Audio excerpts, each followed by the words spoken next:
You're a contractor looking to get into real estate investing, or perhaps you're a real estate investor depending on a contractor to tell you what type of work a house needs in order to be sold, then this episode is for you. This contractor shouldn't be bragging about this work.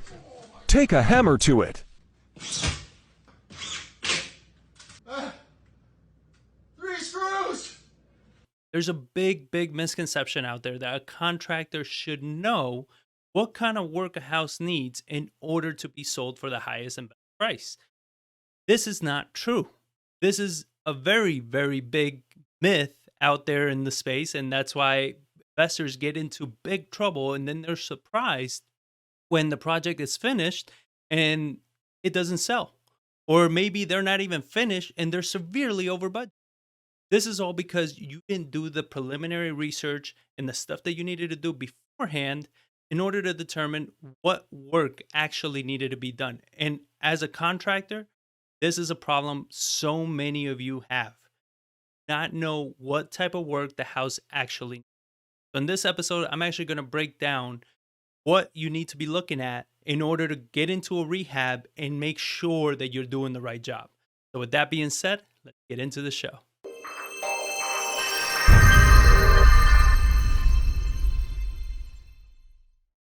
This is an Investor's Journey podcast, and I'm your host, John Barbera. In this show, we always bring you real strategies and tactics that we use, that we implement on a daily basis to help you understand how to get started and how to grow your real estate investment business the right way.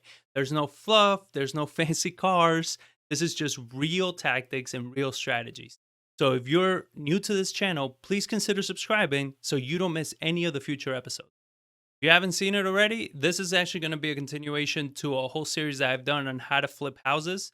You can click on that series up above, or also below in the descriptions, you should see a link to that whole series on flipping houses. We go over everything that you need to know regarding how to flip a house, how to do scopes of work, everything. Everything is in that series, so you got to make sure you check it out. And in case you didn't know, you can actually text us anytime, any questions you may have. We have a community that we text to, and all the texts are between you and me. And we put out tips, information, strategies, property tours, everything on there that other people don't see. So if you want to be a part of that community and ask us questions at any time, make sure to just text us at 210-794-9898. And you will be notified of new strategies, new tactics. And if you're ever stuck in anything in real estate, you can always reach out and ask us, and we'll help you out in any way that we can. So, why do contractors make bad investors? Because they simply don't know the market the way an investor should. So, here's my personal experience. When I started in real estate investing, I used to be a contractor first. Been in construction since I was 12 years old, renovated houses. I've done everything that you can possibly think to a single family home. So to me, getting into real estate and investing seemed like a no-brainer, right? I know how to build the house. I know how to do everything in it. All I need to learn is how to buy it. And when I started doing marketing and I was getting a lot of leads, I was great at building rapport, everything. But every time it came down to the offer, I kept losing these deals every single time. And they're like, you're way too low. You're way too low. And I'm like, why am I so freaking low? And I started going to these properties with investors. So I started partnering with investors, and I was like, hey, I got a lead. I'm walking it with me. So I start walking the property with the investors, and I'm showing them my repair bid. I'm like, hey, this is what I see, everything that needs to get done. And they look at it. They're like, you're out of your damn mind. And no, we're not touching the trim. We're not replacing the cabinets. We got to do the floor, some paint. We got to change these fixtures. That's about it. And I'm like, yeah, but this trim is from like 80s. The cabinets are old as hell. He's like, it doesn't matter in this area. And that's when that light turned on, is that I was looking at all these projects like a contractor would. So everything needs to be new, period. As an investor, you're looking at what is the market saying that it needs to get done. So as an investor, based on what the market needs, that's what you do to the property. Nothing more, nothing less. And that was a huge light bulb moment. As a contractor, you need to know and you learn how to do the job that the client is hiring you to do, right? And a lot of times the client is the one that's picking out the paint colors, the materials, the design. They're doing all that. And you are simply there to do that work, to put the things together, put them where they need to go, and do that job correctly. As an investor, you're the one that needs to know what colors to pick, what flooring to pick, what design to do, what the layout should be. So, as a contractor and an investor, you need to be able to combine both of those strategies. So, here's another area contractors get into trouble is not all projects are the same. Not because you've renovated a house in, let's say, this one neighborhood a certain way means that when you get a deal on another side of that neighborhood, you're going to renovate it the same way. Because if this house you did it for, let's say, a homeowner, you did it to their taste and their specs, not necessarily to what the market is asking for. So there's a lot of times that I've dealt with investors that they're like, "Oh yeah, I know. I've renovated a house down the street. We did this, this, and this," and I'm like, "Well, yeah, that's great, but that doesn't sell." You understand? That was the day, they didn't try to sell the house, they kept it. He's like, "Yeah, they kept it." Like, exactly. We need to know what is it that we need to do to sell the house, not to keep the house. We're not looking to keep it. We're looking to get rid of the house. We're looking to sell it. We're looking to put out what it is that the buyers want. So, just because you renovated a house in that neighborhood a certain way for a homeowner does not mean that's how you're supposed to renovate those houses in those neighborhoods. So there are three main things that you need to keep in mind when you're about to rehab a house. First, area of town. Not every house in the city is renovated the same way. If you have a historic districts, these are much older homes. They're renovated completely different than, let's say, a 1980s or newer built home are renovated. Right? These are completely different construction styles. I've recently met an investor that's having trouble selling a home, and he told me the price point. He told me everything. Everything seemed to line up. But when I take a look at the pictures of his home that he listed, I was like, "You renovated this house to be modern, new renovation, which is great, but you're in the wrong neighborhood. That neighborhood requires a mid-century renovation." You understand? And that's why your house isn't selling. So it's not selling because the house, the style that you did, does not fit that neighborhood. It does not fit what those buyers are looking for. So you got to make sure, depending on the area of town, depending on the pockets, it's the type of renovation those properties are going to need. Number two is market condition. Is the market hot, cold? What's supply and demand like? Because this is going to affect how quickly you sell the house. Do you need to do a little bit more than what the comps are, than what the other properties that have sold are? Because if you see all these properties that are selling for, let's say, 300 grand and they look like this, but they're taking a little bit longer to sell, how can you match that and then do a little bit more just so yours sells faster? Not necessarily for more money, but selling faster. Sometimes that matters more because a lot of people target more money, but if it takes you too long to sell, the holding cost, the money cost, everything is going to chew into that profit anyway. So you want to make sure that you target speed as well as price. And the third one is price point. Are you renovating a house in a desirable price point? You understand? What does that price point look like? What if you get in a deal, or you think you're getting a deal, but you're way off on the price point? You're in a price point that's not very desirable in your area. Then that means that you're going to spend a lot of money, you're going to waste a lot of time, and the house may or may not sell. It may take much longer than you anticipated.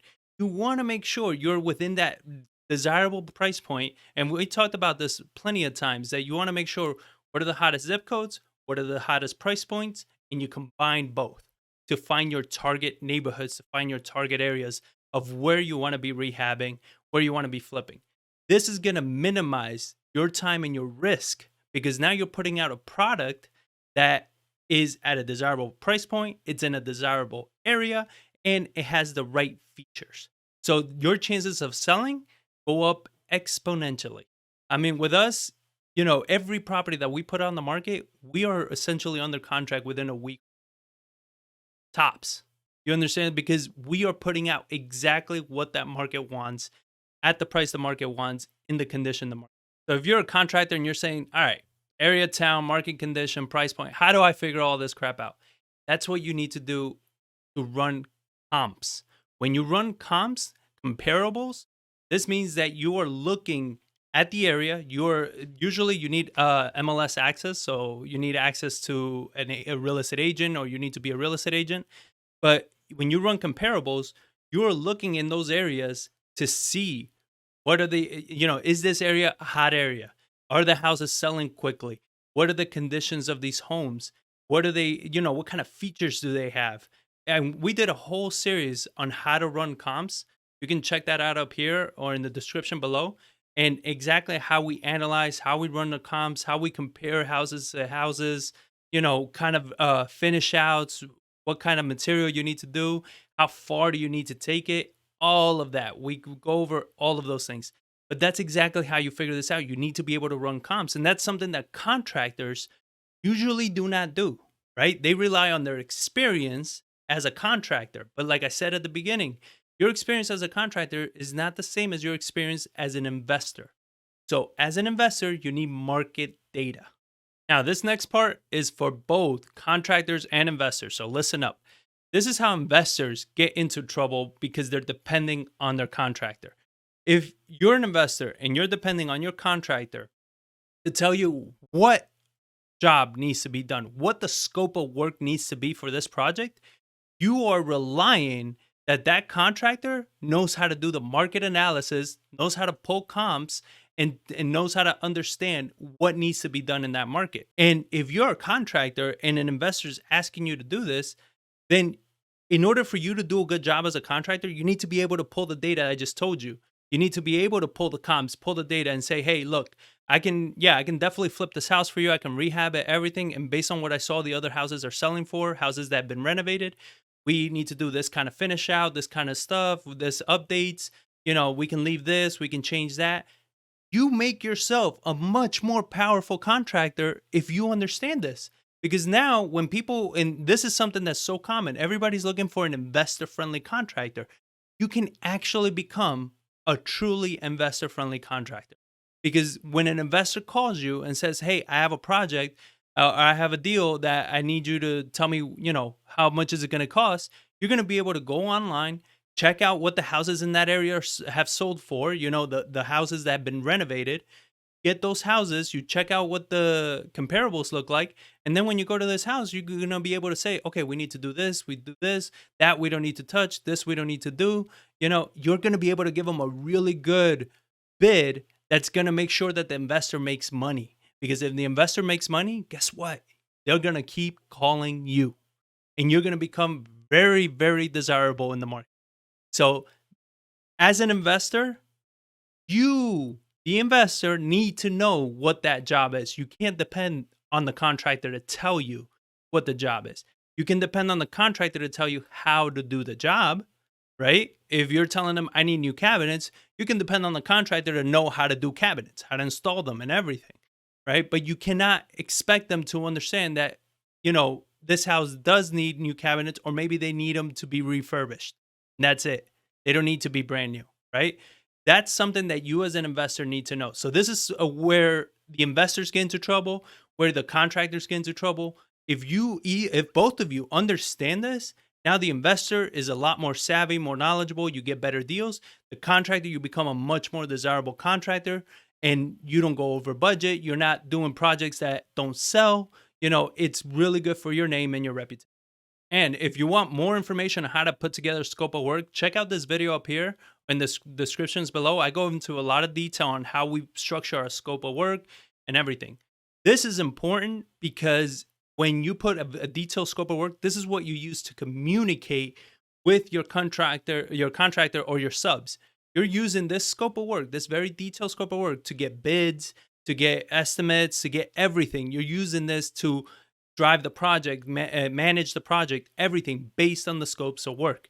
This is how you're going to be able to pay your contractor based on the scopes of work.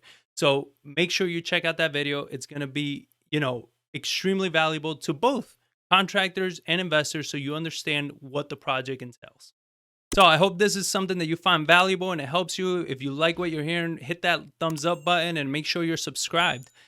Check out up here, I did a whole playlist on how to work with contractors. And this one down here is how to actually do flips and renovate houses. So with that being said, thank you all for watching, and I'll catch you all on the next one.